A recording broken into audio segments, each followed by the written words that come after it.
Jemaat yang diberkati Tuhan, sebelum kita membaca kebenaran firman Tuhan, mari kita berdoa. Bapa Sorgawi, melalui persekutuan keluarga malam ini, kami akan mendalami kekayaan firman-Mu sebagai pengingat, sebagai penolong di dalam kehidupan beriman kami. Untuk itu ya Tuhan, terangi hati dan pikiran kami dengan terang Roh Kudus-Mu. Beri hikmat yang berasal dari Tuhan, sehingga kami dapat membaca dengan benar, memahami, mengerti. Teristimewa kami dapat menerapkan firman-Mu ini di kehidupan kami hari lepas hari, di setiap gerak langkah hidup kami. Berfirmanlah kepada kami ya Tuhan, umat-Mu siap untuk mendengarkannya. Amin.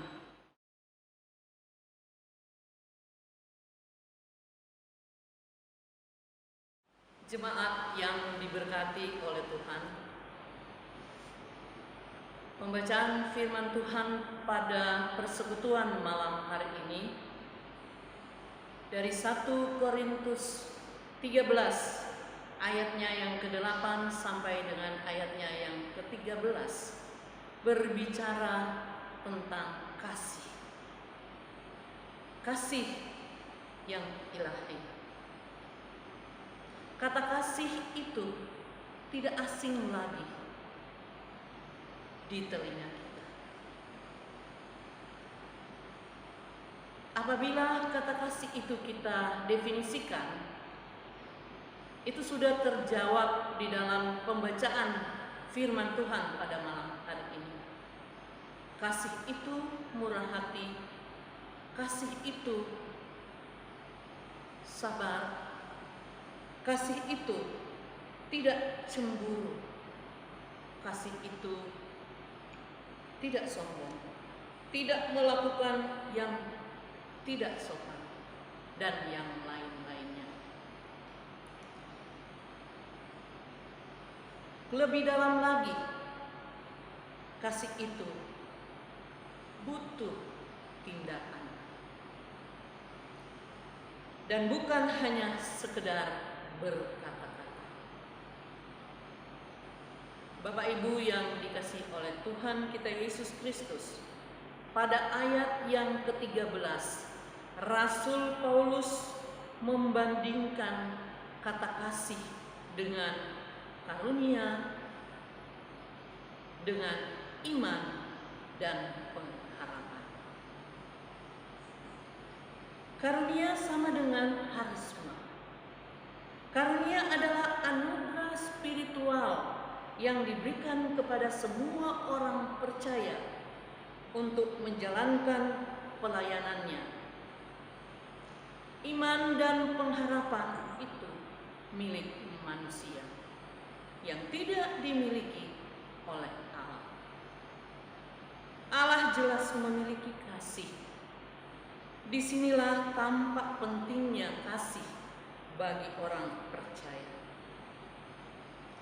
Nubuatan, bahasa roh, pengetahuan yang tidak sempurna akan disempurnakan oleh kasih. Pada ayat 8 sampai dengan ayatnya yang ke-10. Karunia merupakan sesuatu yang bermanfaat. Karena itu, berbahagialah orang yang mendapatkannya. Sebab dengan itu, orang dapat meresponi panggilan dalam melaksanakan pelayanannya, baik kepada Allah maupun kepada manusia, dengan lebih baik atau dengan lebih maksimal. Akan tetapi Bapak Ibu, celakalah orang itu hanya apabila hanya berpangkal pada karunia. Sebab karunia itu sifatnya sementara saja. Artinya tidak selama-lamanya. Karunia itu tidak kekal.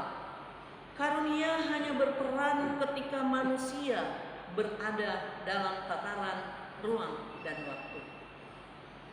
Dan lebih sial lagi apabila ada orang yang terlampau meninggikan diri, yang terlampau bangga terhadap karunia yang dimiliki. Sebab ketika karunia lenyap, nubuatan berakhir, pengetahuan yang hebat itu lenyap, maka dia akan kecewa. Menyedihkan memang, tapi apa mau dikata? Karunia memang tak lebih dari sarana pelengkap pelayanan, tak lebih dari alat yang diperkenankan Allah dipakai oleh manusia demi menunjang pelayanan. Kelak ketika sarana atau alat itu diambil, maka selayaknya kita tidak boleh bersedih, apalagi kecewa. Ketika Tuhan berkata, waktu menggunakan alat itu habis, semua hal yang sejatinya tidak sempurna itu akan ditarik kembali dan digantikan sesuatu yang lebih jauh sempurna, adalah kasih. Sebab pengetahuan nubuatan tidak lengkap. Seperti apa yang kita baca di ayatnya yang ke-9. Bapak Ibu yang diberkati oleh Tuhan, kasih itu kekal, jauh lebih sempurna dan tidak berkesudahan di ayatnya yang ke-8. Kasih itu prinsip dan sifat karya Yesus Kristus yang besar. Menurut Rasul Paulus, kasih jauh lebih unggul daripada karunia yang spektakuler sekalipun, pengetahuan orang yang luas sekalipun, dan sepintar apapun. Sejatinya adalah inti dari Kristiani. Ketika kasih dalam diri seseorang itu hilang, tak terkecuali orang yang dianugerahi karunia yang besar sekalipun, maka niscaya orang itu akan hancur. Sebab apa, Bapak Ibu, saudara-saudara yang dikasihi oleh Tuhan? Yang muncul ke permukaan adalah nafsu pemuasan diri belaka. Ketika kasih itu tidak ada dalam diri orang yang memiliki karunia, maka perasaan dengan level spiritualitas unggul saja yang mengemuka. Antara lain, merasa diri lebih dipakai Allah daripada orang lain, merasa diri jauh lebih beriman dan memiliki spiritual yang baik daripada orang lain. Boleh dikata alih-alih menjadi berkat. Kepemilikan karunia tanpa dilandasi kasih akan menjadi batu sandungan bagi orang lain. Bapak Ibu yang diberkati oleh Tuhan Yesus Kristus, keberadaan kasih memampukan kita memiliki persekutuan yang erat dengan Tuhan sampai akhir. Tidak ada seorang pun yang bisa menghadap Allah, yang bisa bergaul erat dengan Allah, kalau kasih itu tidak ada. Keberadaan kasih yang menolong orang tidak hanya simpati terhadap sesama, tetapi juga mampu berempati kepada orang lain. Itu sebagai wujud respon aktif seorang Kristian. Karena itu Bapak Ibu, seperti yang dikatakan oleh Rasul Paulus, tidaklah berlebihan jika kasih itu dipandang sebagai hal yang jauh lebih utama. Memang tidak gampang untuk melakukan kasih itu di kehidupan dunia ini. Di tengah-tengah orang yang semakin mementingkan diri sendiri, tetapi bukan berarti tidak bisa. Mulailah dengan hal-hal yang sederhana, seperti menghormati orang tua, menyediakan waktu untuk mendengarkan curahan hati teman, seperti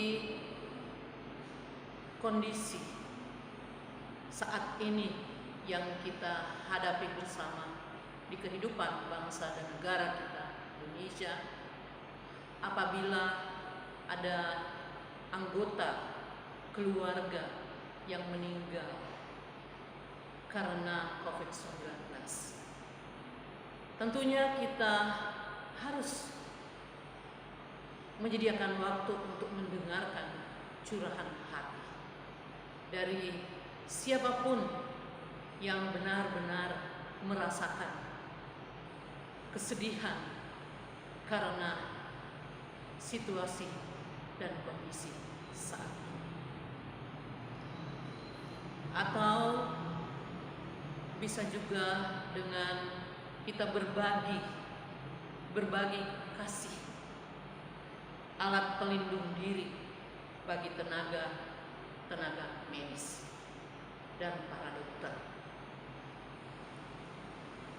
Berikutnya, kita berbagi kasih, memberi makanan bagi yang membutuhkan, dan yang lain-lain. Tak ada yang kebetulan, Bapak Ibu. Memberikan sebungkus nasi pun kepada yang membutuhkan. Disinilah awal mula kita menceritakan tentang kasih.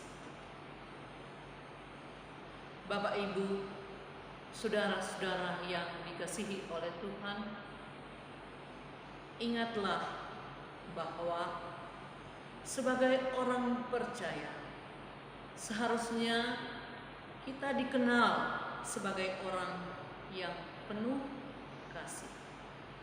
Karena Tuhan yang kita sembah adalah Allah yang penuh kasih. Dia sudah mencontohkannya terlebih dahulu kepada kita tentang kasih. Di Alkitab menyatakan, dan hukum yang kedua yang sama dengan itu ialah kasihilah sesamamu manusia seperti dirimu sendiri. Tuhan Yesus memberkati kita. Amin.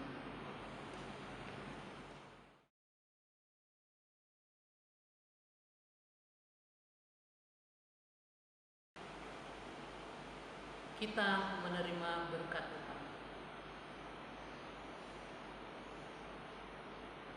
Kasih karunia Tuhan Yesus Kristus, kasih Allah dan persekutuan dengan Roh Kudus Tuhan menyertai kita sekalian dari sekarang kekal sampai selama-lamanya. lamanya.